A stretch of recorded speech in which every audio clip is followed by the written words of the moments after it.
ദൈവനാമത്തിൻ്റെ മഹത്വം.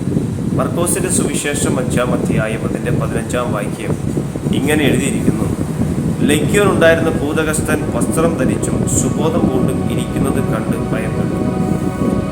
യേശു കർത്താവ് ഗദര ദേശത്തെത്തി. ചില നിമിഷങ്ങൾ മാത്രമേ യേശു കർത്താവ് ആ ദേശത്തുണ്ടായിരുന്നു. ആ നിമിഷങ്ങളിൽ ഒരു വ്യക്തിയുടെ വിടുതലിനാണ് ആ കർത്താവ് ആ ദേശത്തെത്തിയത്.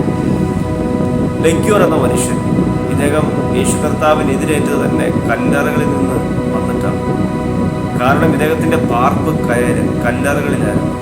വളരെ ഒരു ചെറുപ്പക്കാരൻ. ഇദ്ദേഹത്തിൻ്റെ ജീവിതം വളരെ പ്രയാസമേറിയതാണ്. കാരണം ഇദ്ദേഹത്തിനെ ബാധിച്ചത് ഒരു ചെറിയ ഒരു കാര്യമല്ല. ഇദ്ദേഹത്തിനെ ബാധിച്ചൊരു ഭൂതങ്ങളാണ്. അദ്ദേഹത്തോട് ചോദിക്കുമ്പോൾ അദ്ദേഹം പറയുന്നുണ്ട്, ഞങ്ങൾ ഒന്നല്ല, ഞങ്ങൾ പലൻ ആകുന്നെന്ന് പറയുന്നുണ്ട്. ഇദ്ദേഹം ആ ദേശത്തെ ജനങ്ങളെ ഭീതിപ്പെടുത്തുന്ന അല്ലെങ്കിൽ വളരെ പേടിയോടെ നോക്കുന്ന ഒരു മനുഷ്യനാണ്. ഇദ്ദേഹം സ്വയം ശരീരത്തെ മുറിവേൽപ്പിക്കുന്ന, ആർക്കും ഇവനെ ബന്ധിച്ചുകൂടാത്ത ഒരു മനുഷ്യൻ. ആ ദേശത്തിലെ പലരും ഇദ്ദേഹത്തെ കണ്ട് ഓടിപ്പോകുന്നതല്ലാതെ ഇദ്ദേഹത്തെ ഒന്ന് ശമിപ്പിക്കാൻ അല്ലെങ്കിൽ ഇദ്ദേഹത്തിൻ്റെ ജീവിതത്തെ ഒന്ന് മനസ്സിലാക്കുവാൻ അല്ലെങ്കിൽ ഇദ്ദേഹത്തിനെ ഒന്ന് സുബോധത്തിലേക്ക് കൊണ്ടുവരുവാൻ ആർക്കും കഴിഞ്ഞില്ല. കാരണം എല്ലാവരും ഭീതിയോടെയാണ് ഇദ്ദേഹത്തെ കണ്ടിരുന്നത്. അടുത്ത് ചെല്ലുവാൻ പോലും ഭയമാണ്. അത്രമാത്രം ഈ മനുഷ്യൻ ജനങ്ങളെ പേടിപ്പിച്ചു എന്ന് മനസ്സിലാക്കുവാൻ കഴിയും.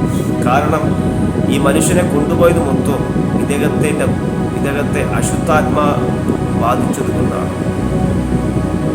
ഇങ്ങനെ പോയിക്കൊണ്ടിരിക്കുമ്പോഴാണ് യേശു കർത്താവ് ആ ദേശത്തെത്തിയപ്പോൾ ആദ്യം വന്ന് ഇവൻ തന്നെ വന്ന് നമസ്കരിക്കുവാനായി.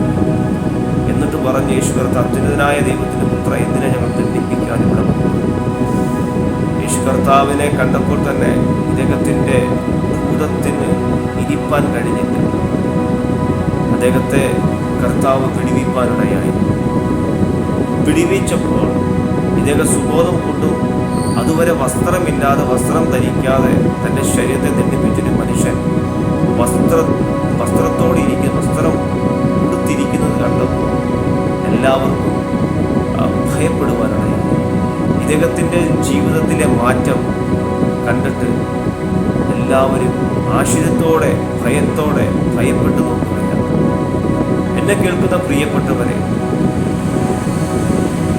കർത്താവിൻ്റെ വചനം പറയുന്ന പോലെ യഹോവയാൽ സംഭവിച്ചു നമ്മുടെ ദൃഷ്ടിയിൽ ആശ്ചര്യമായിരിക്കും. ദൈവം ഒരു മനുഷ്യനെ കണ്ടാൽ, ദൈവം ഒരു മനുഷ്യൻ്റെ ജീവിതത്തിലേക്ക് വന്നാൽ അദ്ദേഹം മറ്റു പലർക്കും വ്യത്യസ്തമായിരിക്കും. അദ്ദേഹത്തിൻ്റെ ജീവിതം ഇതുവരെ ഉണ്ടായതല്ല, തികച്ചും ഒരു മാറ്റം അദ്ദേഹത്തിന് സംഭവിക്കും. അതാണ് യേശുവിനെ അറിഞ്ഞാൽ, യേശുവിൽ വിശ്വസിച്ചാൽ, ഏതൊക്കെ സാഹചര്യങ്ങളാണെങ്കിൽ, ഏതൊക്കെ ജീവിതത്തിൻ്റെ എത്രയൊക്കെയോ അനുഭവത്തിലൂടെ കടന്നു പോയാൽ, കർത്താവിനെ അറിഞ്ഞാൽ നിന്റെ ജീവിതത്തെ കർത്താവ് മാറ്റും. നിന്റെ അവസ്ഥകളെ കർത്താവ് മാറ്റും. ദൈവത്തിന് കഴിയാത്തതായി ഒന്നുമില്ല. ലക്യോൻ എന്ന മനുഷ്യൻ്റെ ജീവിതത്തെ ദൈവം മാറ്റി അദ്ദേഹത്തെ നല്ല മനുഷ്യനാക്കി. ആ ദേശത്ത് തന്നെ അദ്ദേഹത്തെ ദൈവം മറ്റുള്ളവർക്ക് മുമ്പിൽ ആശ്ചര്യമായി വെച്ചെങ്കിൽ, എവിടെയാണോ തകർന്നത്, എവിടെയാണോ ഒറ്റപ്പെട്ടത്, എവിടെയാണോ വേദന അനുഭവിച്ചത്, എവിടെയാണോ ജീവിതത്തെ മറ്റുള്ളവർക്ക് മുമ്പിൽ ഒരു സംശയമായി പരിഹാസമായി മാറിയത്, ആ ദേശത്ത് തന്നെ ദൈവം നിന്നെ ഉയർത്തുന്ന അനുഭവം കർത്താവ് ഒരുക്കും. കർത്താവിനെ അറിയുക, കർത്താവിൽ വിശ്വസിക്കുക. മറ്റു പലരെ നോക്കാതെ കർത്താവിൽ വിശ്വസിച്ചാൽ നിന്റെ ലൈഫിൽ വ്യത്യാസമാകുന്ന ചില സംഭവങ്ങളെ ചെയ്യുവാൻ കർത്താവിന് കഴിയും. ആശ്ചര്യമാക്കി മാറ്റുന്ന ദൈവം, ആ ദൈവത്തിൽ പൂർണ്ണമായി വിശ്വസിക്കുക. കർത്താവായ യേശു ക്രിസ്തുവിൽ വിശ്വസിക്കുക. എന്നാൽ നീയും നിന്റെ കുടുംബവും രക്ഷ പ്രാപിക്കും എന്ന വചനത്തോടു കൂടെ കർത്താവ് ഏവരെയും അനുഗ്രഹിക്കുമാറാകട്ടെ. God bless you.